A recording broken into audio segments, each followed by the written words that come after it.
بسم اللہ الرحمن الرحیم۔ ہسٹری پیج کے معزز سامعین حضرات، السلام علیکم۔ ناظرین، آج ہم ایک بد دیانت عالم کا واقعہ بیان کریں گے کہ وہ کس طرح لوگوں کو دھوکے اور فریب دیا کرتا تھا۔ ظاہری طور پر تو وہ عالم تھا، باطنی طور پر اس کا کردار اچھا نہ تھا، لوگوں کی امانتوں میں خیانت کیا کرتا تھا، اور کس طرح امام اعظم امام ابو حنیفہ رحمۃ اللہ علیہ کی حکمت سے وہ بے نقاب ہوا۔ تو اس سے پہلے ہماری ریکویسٹ ہے کہ آپ ہمارے چینل کو سبسکرائب کر لیں، ویڈیو کو لائک کر لیں، تاکہ اس طرح کی مزید اچھی ویڈیو آپ کو ملتی رہے۔ اب چلتے ہیں اپنے ٹاپک کی طرف۔ امام اعظم امام ابو حنیفہ کے زمانے میں ایک بڑا ریاکار، دھوکے باز اور خیانت پیشہ عالم بغداد میں رہتا تھا۔ جھوٹ اس کی گھٹی میں پڑا تھا، فریب اس کے بائیں ہاتھ کا کھیل تھا۔ خراسان کا ایک شخص حج کرنے جا رہا تھا۔ بغداد پہنچ کر اس نے سوچا کہ ایسے سفر میں زیادہ روپیہ پیسہ ساتھ رکھنا عقل مندوں کا کام نہیں۔ یہ سوچ کر اس نے چاہا کہ روپیہ پیسہ کسی معتبر، نیک اور دیانتدار آدمی کے پاس امانت رکھ دی جائے، کیونکہ اس فریبی عالم کی ظاہری شہرت بری نہ تھی۔ اس لیے وہ اس کے پھندے میں آپ پھنسا اور اپنی اشرفیوں کی ایک تھیلی اس کے پاس امانت رکھوا دی اور حج کرنے چلا گیا۔ جب وہ حج سے فارغ ہو کر گھر کی جانب روانہ ہوا تو راستے میں بدھوؤں نے آ گھیرا، حاجیوں کی تمام جمع پونجی مال و اسباب لوٹ لیا، حتیٰ کہ بدن پر کپڑے تک نہ چھوڑے۔ خراسانی ننگا بھوکھا برے حالوں میں بغداد پہنچا تو سیدھا اس عالم کے گھر گیا اور اس سے اپنی اشرفیاں واپس طلب کی۔ تو عالم نے جواب دیا، پاگل تو نہیں ہو گیا؟ کیسی امانت اور کہاں کی اشرفیاں؟ بدھوؤں کی مار پیٹ کی وجہ سے تیرا دماغ چل گیا ہے، میں نے آج سے پہلے کبھی تیری شکل بھی نہیں دیکھی۔ یہ سن کر خراسانی کے پیروں تلے زمین نکل گئی۔ بیچارہ لگا خوشامد کرنے، مگر عالم پڑھا لکھا نوسرباز تھا، اس پر کسی بات کا اثر نہ ہوا۔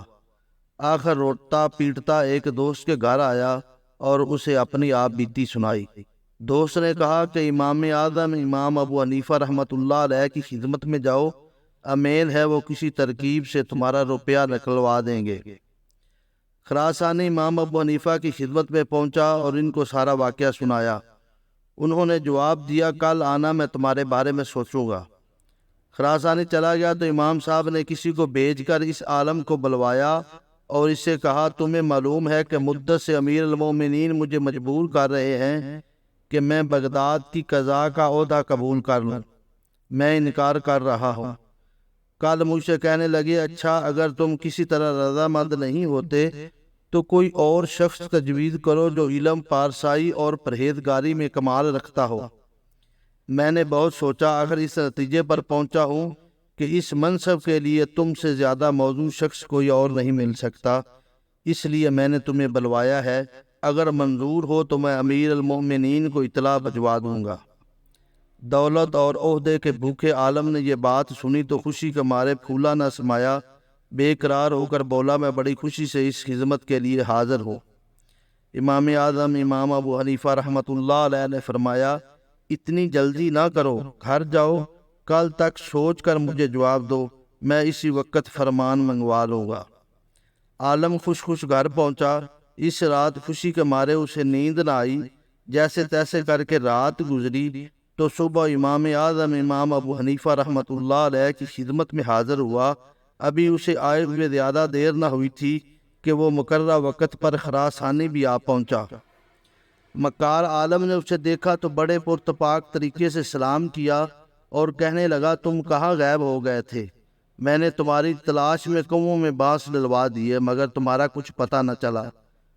بھلے آدمی کوئی اس طرح بھی غائب ہوتا ہے، ابھی چل کر اپنی امانت لے لو، پہلے کی طرح پھر غائب ہو گئے تو میں کہاں ڈھونڈوں گا؟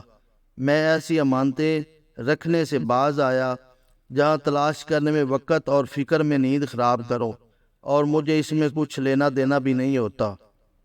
امام صاحب نے فرمایا، ان کی امانت جو کچھ ہے یہی منگوا دو۔ عالم نے عہدے قضاء کی خوشی میں فوراً ایک رکا لکھ کر گھر بھجوایا اور اشرفیوں کی تھیلی منگوا کر خراسانی کے حوالے کی۔ خراسانی تھیلی لے چکا تو امام صاحب نے اس عالم سے فرمایا تمہاری امانت دیانت اور نیکی شرافت کا حال مجھے معلوم ہو چکا ہے، خیریت اسی میں ہے کہ چپ چاپ اپنے گھر کا راستہ لو۔ چند ہی روز میں اس مکار عالم کا بھانڈا پھوٹ گیا۔ پہلے جہاں وہ امین اور پرہیزگار مشہور تھا، اب خائن اور مکار کہلانے لگا۔ اس کا نتیجہ یہ نکلا کہ حکومت کی طرف سے جو وظیفہ اور انعام اسے ملا کرتا تھا وہ بھی بند ہو گیا۔